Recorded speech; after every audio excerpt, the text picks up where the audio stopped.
Very good morning, colleagues, and thank you so much for joining us.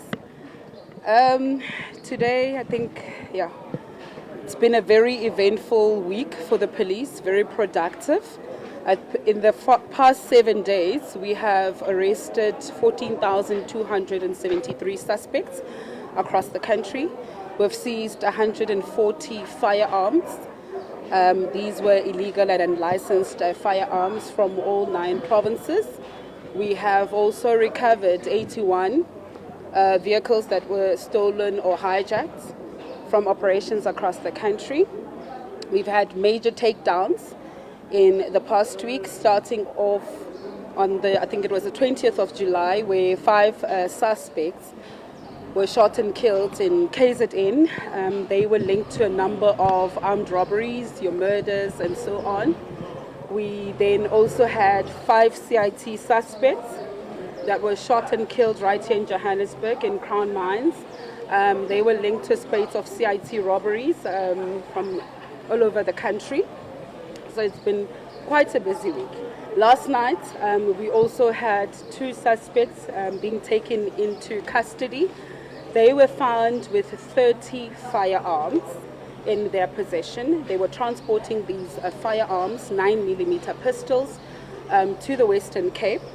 So we have detained them for further investigation and questioning.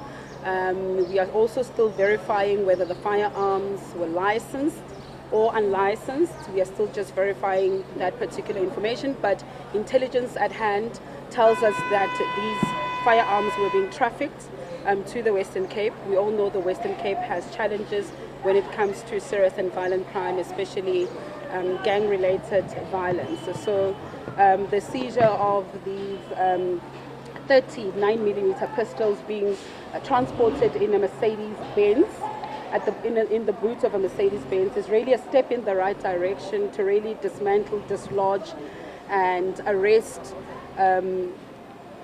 criminals that are involved in serious and violent crime. So in terms of today, the SAPS Political Killings Task Team has brought 3 cases to court.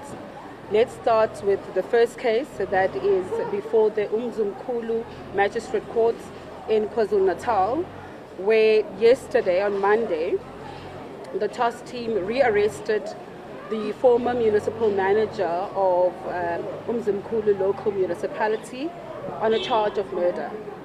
You will recall that in 2018, when this task team was established, it was established in July 2018, within a month they had made their first arrest in relation to the Sindiso Magata murder case. The first arrest was the hitman, the shooter, Sibusiso Ngengwa, who has already been convicted and sentenced to 25 years imprisonment for the murder of Sindiso Magata.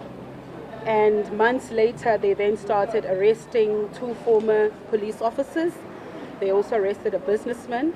They also then arrested the former mayor of Newzroom local municipality, who later committed suicide. And they then arrested the same municipal manager. So we have rearrested the former municipal manager based on additional evidence. We obtained a J50 warrant of arrest, and on Monday we executed that warrant of arrest in Malvern in Durban. So we are expecting him to appear before court this morning, before the Newzroom Magistrate Court, to be charged again with the murder of Mr. Sindiso Magata. We cannot rule out the possibility of more arrests in this particular case, but what is encouraging is that the shooter, the hitman, has already been convicted to 25 years imprisonment. In relation to what is happening at the Alexandra Magistrate Court, you will recall that the 4 suspects, the 4 accused in the DJ Sumbody case, were supposed to appear today for a formal bail application, and that particular bail application has been postponed. But on our side, as the SAPS, in terms of the investigation that is being conducted by the SAPS Political Killings Task Team, as well as Gauteng Organized Crime, they are adding 2 more cases on this particular issue or on in relation to the 4 accused. Now, the first case relates to the murder of Hector Buthelezi, DJ Vintos, as he was popularly known. He was killed in March 2022 outside a nightclub in Orlando East. He was killed in a hail of bullets. At the time, the suspects were driving a BMW X3. His killers were never found. We then move on to the same year, November 2022, where DJ Sumbody and his 2 bodyguards, Sibusiso Mkwena as well as Sandile Mieza, are then also assassinated and killed in a hail of bullets in Woodmead. We then move on to March 2023, which is the second case. Mr. Don Tindleni is then killed on the N1 near the N17 off-ramp. He was in his 5 Series BMW when he was killed in a hail of bullets. That case also was never solved. We then move on to April 2024. Amand Swart is then killed in Vereeniging in a mistaken identity hit.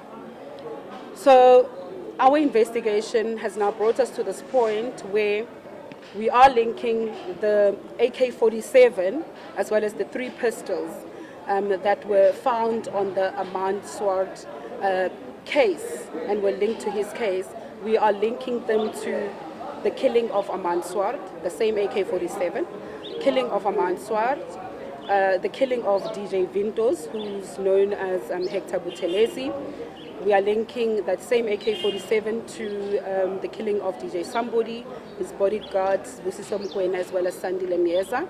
And we are also then linking it to the Don Tindleni murder as well as the Amand Swart killings.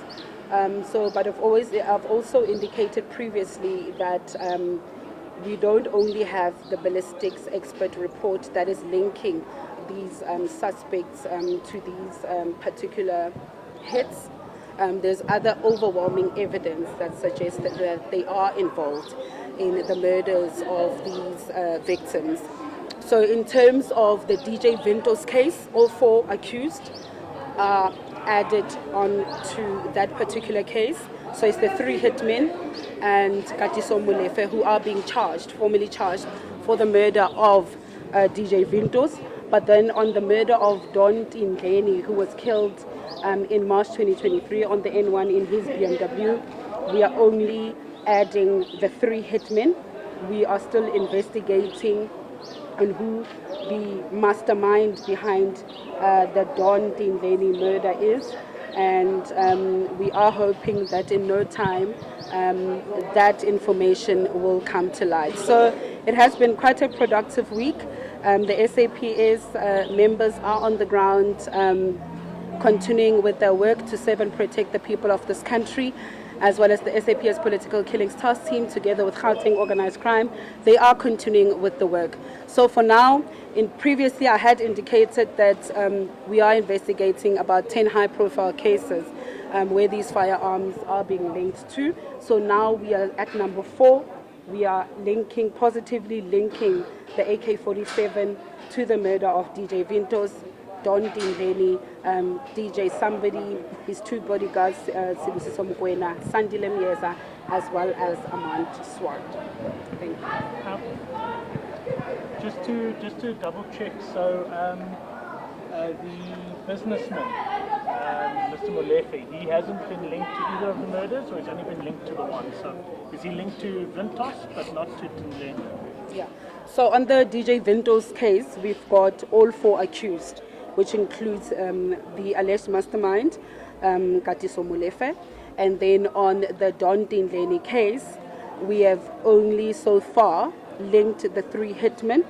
Katiso Molefe is not linked as of yet to that particular case. So DJ Vintos is 4 accused and Don Tindleni is 3 accused. Any more questions? Brigadier, so these cases, are they all linked to this current case before the magistrate's court involving DJ Sumbody, or how will the cases be handled Okay. Yeah. So what we've heard is that the magistrate announced that they want to centralize all the cases. So Amanswar's case was being heard in Pretoria before the High Court. So we are told that they are going to be centralized and be heard in one court. So Amanswar's case, DJ Vintos, Don Dingleni, DJ Sumbody, his 2 bodyguards, those cases will be heard in one court. And has the charges been finalized given the added cases? Yeah. So basically it's the same charges in all these cases: murder, conspiracy to commit murder, possession of unlicensed firearms, as well as possession of unlicensed ammunition. And just for a bit of clarity, we know that the hitmen in this case are linked to the hitmen in the Makana case, or are the same people in the Makana case. The firearm, the AK-47, has it been linked to the Athlenda Mathe as well? So in terms of the Tebogo Tobejane case, only 2 hitmen are linked to that particular case. But in terms of the firearm that was used in the Tebogo Tobejane case, that particular firearm, we are still looking for it, and it hasn't been found. So the AK-47 and the 3 pistols are linked to all other cases, I think it's 4 cases, but not yet the Tebogo Tobejane case. We are still looking for that particular firearm that was used in that attempted murder case. Thank you. My name is Calvin from SABC. Can you give us a clarity? There are reports that say 2 of the accused were already arrested for other cases, and then the other one is that there are those who are saying the guy who's applying for bail was already out on bail. So we need a clarity on that. Yeah. Okay. So all accused are facing basically the same charges: murder, conspiracy to commit murder, possession of unlicensed firearms and ammunition on 4 cases, like I've indicated, the Amanswart case. So they were previously arrested. They were first arrested on the Amanswart murder case, which is the mistaken identity on the Vereniging engineering company that was conducting, I think, business with Transnet and so on. And then they are also being linked to the DJ Sumbody and his 2 bodyguards case. I've also mentioned that. I've also mentioned the Don Dingleni case, as well as Amanswart. So all these cases are somehow linked, because we are linking the AK-47 to at least 4 murder scenes. What was the motive behind the killings of DJ Sumbody, DJ Vintos, and Don Dingleni? Well, the motive for now, that's still going to come out in court. So we're not going to rush to speculate. Our investigators are still hard at work in piecing together some information, obviously closing up the loopholes and the gaps and so on. So let's not speculate for now. Let's wait for at least all this information to be made public before court, to be discussed in court and so on. But I believe that our teams are on the right track, and they're quite confident that those that are arrested are the right people, are the right suspects, and that there's overwhelming evidence that links them to all these crime scenes. Like I've indicated, it's not only the firearms that are linking the suspects that are in custody. It's all other evidence that has been collected by Gauteng Organized Crime, as well as the SAPS Political Killings Task Team.